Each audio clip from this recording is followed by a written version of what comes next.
This new moon in Leo is dramatic in typical Leo fashion, but it also indicates a lot of self-consciousness and self-doubt coming through that Leo dramatic lens as well. And even though this is not anything compared to the summer's eclipses that we finished up, it's still a little bit tantrumy. So if you are excited to dive into what we can collectively expect from this new moon in Leo based on the astrology, and then get a little bit into the tarot guidance at the end, make sure that you like, subscribe, and hit that notification bell so that you are always up to date with what the stars have in store for you. Hi, I'm Maren. I am a professional astrologer, author, and student. I combine traditional Hellenistic astrological techniques with modern psychological counseling dynamics in order to provide grounded spiritual guidance. This video is brought to you by BetterHelp. BetterHelp is an online counseling service providing you with licensed professional therapists certified by their state's board.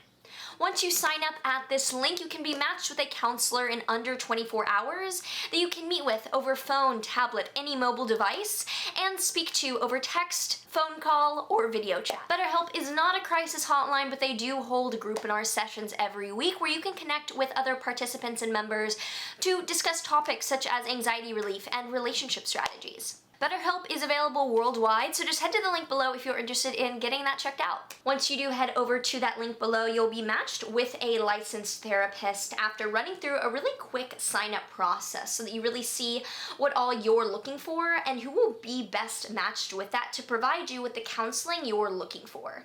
So this new moon in Leo is happening on August 18th, 2020 at 10:41 p.m. Eastern Time. New moons are always when the sun and the moon are in the same sign, conjunct, indicating a new beginning in the lunar cycle, something to plant seeds around so that you can check out your rising sign forecast for August if you haven't already to know the exact area of life that this new beginning is showing up for you in. Those will be linked down below.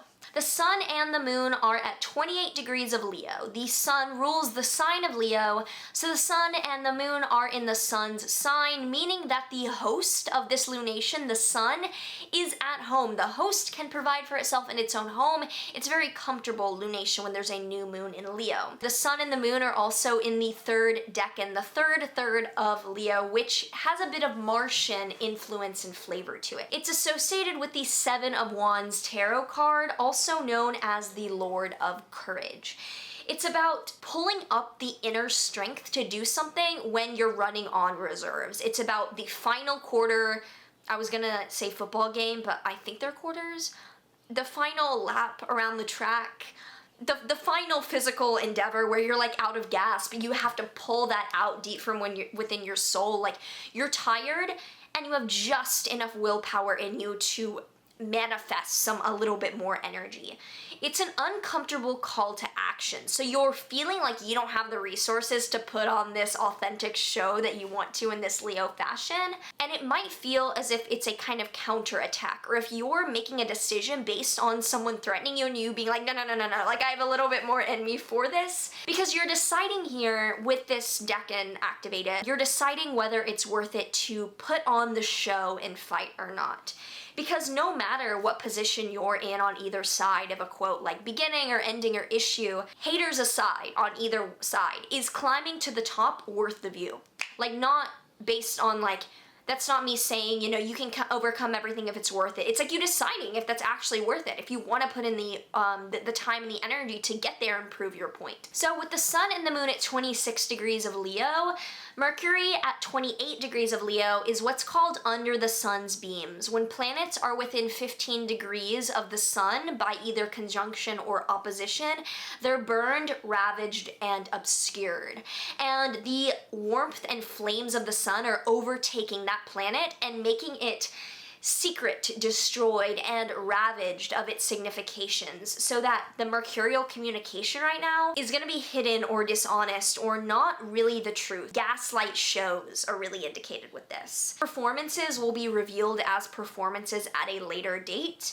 So the integrity of those who are promising you this Leo, like valorous loyalty could come out not to be so loyal in the long run. It doesn't have to be that dramatic, but I mean, my Leo stellium is making this as dramatic as it could be for some of us that have, you know, placements around there.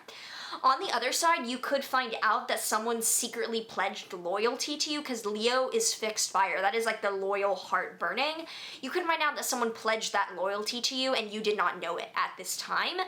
But if you know where this is happening in your chart, like if you know the Leo house in your chart and where this is happening, let me know in a comment down below as to where you think there might be an interestingly dramatic extra new beginning happening for you. I know it's in my 8th house of like shared finances and joint assets, so I'm curious as to what that's gonna bring. Also, Mars in Aries is trining all of the planets in Leo. Mars is in the superior trine, and it's separating. When aspects are separating by degree, it means that the fruit of their labor is emerging. So this new beginning might come as the result of courageous actions that we have just taken to put ourselves out there and self-individuate. We might be like, well, I've come this far and kind of being whatever the hell I think I'm being, so might as well go all the way freak show. And then find out that some people might not be in support of that in the way that you thought they were, or that people are who you didn't think were. With Mars and Aries also squaring Saturn and Pluto and Jupiter retrograde in Capricorn, there's a huge amount of backwards implosion energy here.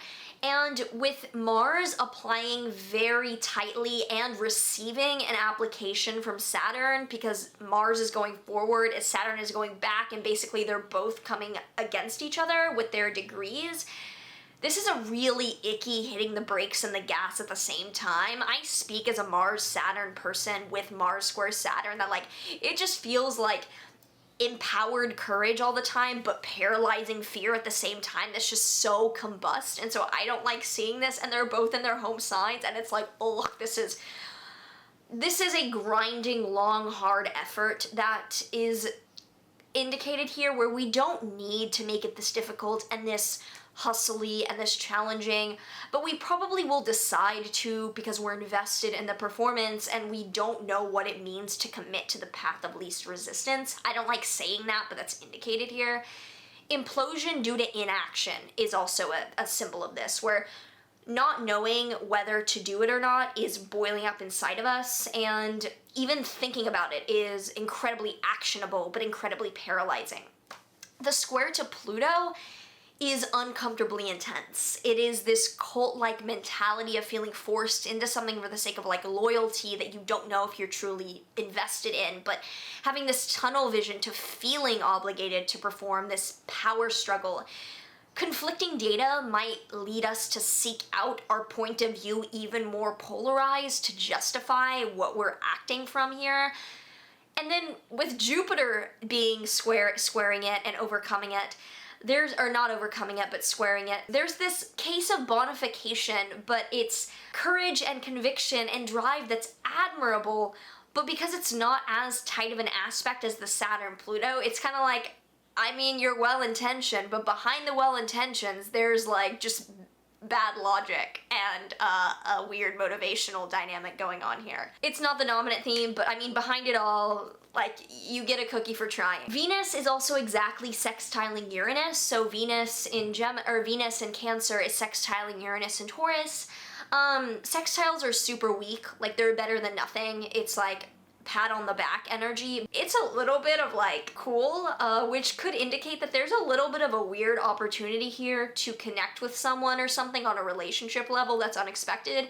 It's a really weak aspect, but I just wanted to say it because you might be like, whoa, why am I like connecting with this person right now? And that might come up a bit. There is this opportunity to perform very authentically with one last burst of effort. There is that decision here, and there is this, like, I'm not even gonna sugarcoat it, like there's this crippling self-consciousness that is grinding against that drive to individuate. So perform as authentically as you know how to. I talk about in my last full moon in Aquarius video how performance can be either performative and fake or authentic and aligned. So put on the Leo performance of this new beginning. Like, if it's worth it to go against the haters and do your thing, but don't be surprised when either your performance or other performances come out as inauthentic. Actually weigh out whether fear or regret is more powerful right now and make the decision of the path of least resistance. Make that decision from the Leo valor within.